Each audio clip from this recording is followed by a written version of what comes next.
24 जनवरी 2023 को एक report publish होता है अडानी ग्रुप के खिलाफ, जिसके बाद इनके शेयर प्राइस रातों रात गिर गए और मार्केट पूरी तरह से क्रैश हो गया। लेकिन रिपोर्ट में ऐसा क्या था जिसके चलते पूरा मार्केट क्रैश हो गया? आइए जानते हैं इस रिपोर्ट का राज। अडानी ग्रुप के शेयरों में बुधवार से ही गिरावट का जो जोर है वो बढ़ता जा रहा है। अडानी ग्रुप के शेयरों में भारी भरकम गिरावट देखने मिली है। The Adani Enterprises FPO will go ahead as scheduled under the same price band as announced before. The group has also issued a document containing those allegations with Adani, LIC also has significant holding in almost all Adani Group companies. So Yash has brought us some details on what the impact of this would be and the entire Adani stock price movement could be. Hello दोस्तों, बिजनेसा में आपका स्वागत है। तो Hindenburg research नाम की एक कंपनी है, इसने 24 जनवरी 2023 को एक रिपोर्ट पब्लिश किया अगेंस्ट अडानी ग्रुप। इन्होंने अडानी ग्रुप के ऊपर अकाउंटिंग फ्रॉड, स्टॉक मैनिपुलेशन जैसे कुछ आरोप लगाए और तो और इन्होंने ये भी कह दिया कि अडानी ग्रुप के शेयर प्राइस ओवर वैल्यूड है और 85% तक गिर सकते हैं। और इसके लिए इन्होंने पूरा एकदम लंबा चौड़ा रिपोर्ट पब्लिश किया जो लगभग 32,000 वर्ड का है। और इतनी बड़ी रिपोर्ट देखकर मार्केट तो ऐसे ही क्रैश हो गया, जिसके बाद अडानी ग्रुप की 7 कंपनीज के स्टॉक प्राइस लगातार गिरने लगे, प्लस बड़ी बड़ी कंपनीज भी लॉस में आ गई, प्लस बैंक वगैरह भी काफी लॉस में आ गए और बहुत डरे हुए हैं सिर्फ और सिर्फ हिंडनबर्ग रिसर्च की एक रिपोर्ट की वजह से। तो चलिए रिपोर्ट को डिटेल में समझते हैं, लेकिन उससे पहले ये जानना बहुत जरूरी है कि ये हिंडनबर्ग कंपनी क्या है और इस रिपोर्ट के पीछे इनका मकसद क्या है। तो हिंडनबर्ग रिसर्च अमेरिका की शॉर्ट सेलिंग रिसर्च फर्म है, जिसे नेथन एंडरसन ने 2017 में स्टार्ट किया था। ये रिसर्च फर्म कंपनी पर तगड़ी रिसर्च करती है कि कोई कंपनी अकाउंटिंग वगैरह पर घपला तो नहीं कर रही है, कोई ट्रांजैक्शन छुपाया तो नहीं जा रहा है, और फिर रिपोर्ट पब्लिश करने से पहले शॉर्ट सेलिंग का पूरा प्लान बना लिया जाता है। शॉर्ट सेलिंग मतलब जो शेयर है ही नहीं मैं उसे बेच कैसे दूं? उसे शॉर्ट करना बोलते हैं। बोलते होंगे, करते कैसे हैं? अरे शेयर तेरे पास नहीं है, पर जिस ब्रोकर के पास तेरा ट्रेडिंग अकाउंट होता है ना, उसके पास बहुत सारे शेयर होते हैं। समझ आज रिलायंस के शेयर का भाव 100 रुपये है, तुझे लगा कि शायद वो नीचे भी जा सकता है।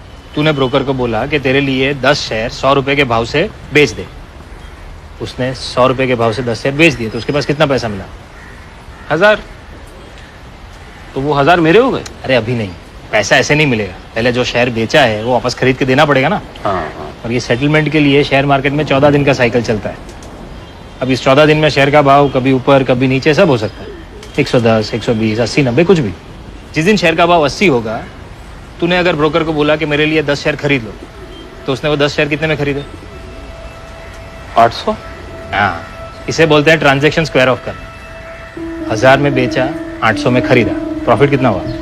200 का प्रॉफिट पूरा नहीं होता, थोड़ा कमीशन कटता है, बाकी सब तेरा। और शॉर्ट सेलिंग करके तगड़ा प्रॉफिट बना लेते हैं। ये पूरी प्लानिंग के साथ अपना काम करते हैं। पहले किसी एक कंपनी को टारगेट करेंगे, फिर पूरी रिसर्च करेंगे, कंपनी का पब्लिक रिकॉर्ड और इंटरनल डॉक्यूमेंट्स को एकदम अच्छे से एनालाइज करेंगे, यहाँ तक कि कंपनी के एम्प्लॉय से भी इंफॉर्मेशन निकलवा लेंगे और एकदम तगड़ा रिपोर्ट तैयार करेंगे। और फिर इस रिपोर्ट के अकॉर्डिंग जो हिंडनबर्ग के इन्वेस्टर्स होंगे वो इस कंपनी में पहले ही शॉर्ट पोजीशन ले लेंगे और इसके बाद रिपोर्ट पब्लिश करेंगे, जिसके चलते टारगेटेड कंपनी का शेयर प्राइस एकदम से नीचे गिर जाएगा और फिर हिंडनबर्ग के इन्वेस्टर शॉर्ट सेलिंग करके तगड़ा प्रॉफिट बना लेंगे। और हिंडनबर्ग इसी स्ट्रेटजी के चलते लगभग 30 कंपनीज को टारगेट करके शॉर्ट सेलिंग के थ्रू लगभग हर कंपनी से 25% तक का प्रॉफिट बनाया है। और यही सेम स्ट्रेटजी हिंडनबर्ग ने अडानी ग्रुप पर भी लगाई। इन्होंने पहले ही अडानी ग्रुप की कंपनी पर शॉर्ट पोजीशन बना लिया है और फिर रिपोर्ट पब्लिश हुई, जिसके चलते अगले ही दिन अडानी ग्रुप की कुछ कंपनीज के शेयर लगातार गिरने लगे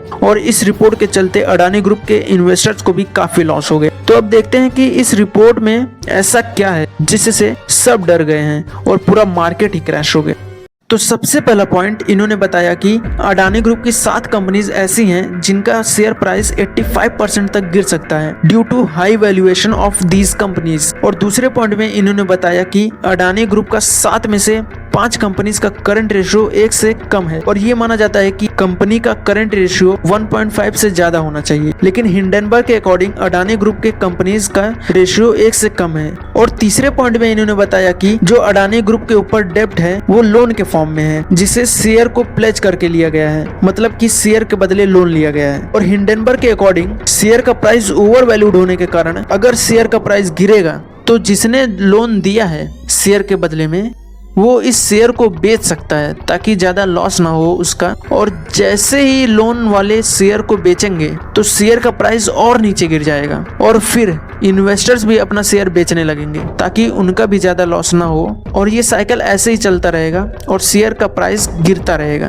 और भी बहुत सारे पॉइंट्स इन्होंने बताया अपनी रिपोर्ट में, जैसे कि अडानी ग्रुप में टॉप पोजीशन पर इनके फैमिली मेंबर्स ही हैं और जो गौतम अडानी के छोटे भाई हैं राजेश अडानी को डीआरआई ने डायमंड ट्रेडिंग इंपोर्ट और एक्सपोर्ट स्कीम का एक्यूज बताया और टैक्स फ्रॉड के लिए इन्हें अरेस्ट किया जा चुका है। तो इसीलिए हिंडनबर्ग ने कहा कि इन इंसिडेंट के बाद भी राजेश अडानी मैनेजिंग डायरेक्टर की पोस्ट पर बैठे हैं। और हिंडनबर्ग ने इनके बड़े भाई पर भी आरोप लगा दिया कि मनी लॉन्ड्रिंग के चक्कर में गौतम अडानी के बड़े भाई जेल जा चुके हैं और इनके ब्रदर इन लॉ को भी डायमंड ट्रेडिंग स्कैम में डीआरआई ने एक्यूज बताया था, लेकिन फिर भी उन्हें अडानी ऑस्ट्रेलिया डिवीजन में एग्जीक्यूटिव डायरेक्टर रैंक पर प्रमोट किया गया है। और हिंडनबर्ग ने अपनी रिपोर्ट में बताया कि अडानी ग्रुप का नाम टैक्स इवेशन, मनी लॉन्ड्रिंग और करप्शन जैसे चीजों में भी आ चुका है। और इन्होंने अपनी रिपोर्ट में बताया कि गौतम अडानी की फैमिली ने कैसे टैक्स बचाने के लिए अलग अलग देशों में सेल कंपनीज खोल कर रखी है। और तो और इन्होंने अपनी रिपोर्ट में ये भी कह दिया कि इन सब फ्रॉड के चलते सेबी अडानी ग्रुप की कंपनीज को डीलिस्ट भी कर सकता है। हिंडनबर्ग ने और भी बहुत सारे आरोप लगाए हैं अडानी ग्रुप के ऊपर, लेकिन दोस्तों इनकी रिपोर्ट पर आंख मूंद कर भरोसा नहीं किया जा सकता है क्योंकि ये कंपनी सिर्फ अपना प्रॉफिट बनाना चाहती है। लेकिन ऐसा नहीं है कि इनकी रिसर्च गलत है, इनकी रिसर्च एकदम तगड़ी है, बट बहुत बड़ा चढ़ाकर बताया गया है और ये तो पक्का है कि इसमें इनका तगड़ा प्रॉफिट बन जाएगा। देखिए अडानी ग्रुप में अच्छाई भी है बुराई भी है, इसमें कोई दो राय नहीं है, लेकिन हिंडनबर्ग ने शॉर्ट सेलिंग के चक्कर में सिर्फ निगेटिविटी को दिखाया है जिससे कंपनी का शेयर प्राइस नीचे आ जाए और इनका तगड़ा प्रॉफिट बन जाए। और 99% इन्होंने प्रॉफिट बनाया होगा। तुम खुद ही सोचो ना कि अगर तुम्हें 100% पहले से ही पता होगा कि किस कंपनी का प्राइस ऊपर जाएगा या फिर नीचे जाएगा तो तुम प्रॉफिट बना ही लोगे बड़े आराम से। और अडानी ग्रुप ने कहा है कि हिंडनबर्ग शॉर्ट पोजीशन लेकर बैठा है अडानी ग्रुप में और पूरी प्लानिंग के साथ ये रिपोर्ट बनाया गया है जिससे अडानी ग्रुप के कंपनी का शेयर प्राइस नीचे गिर जाए और हिंडनबर्ग प्रॉफिट बना ले। और अब अडानी ग्रुप पूरी तैयारी कर रहे हैं हिंडनबर्ग पर केस करने की और आगे देखते हैं क्या होता है। और सब्सक्राइब बटन दबा दीजिए, मिलते हैं अगली वीडियो में।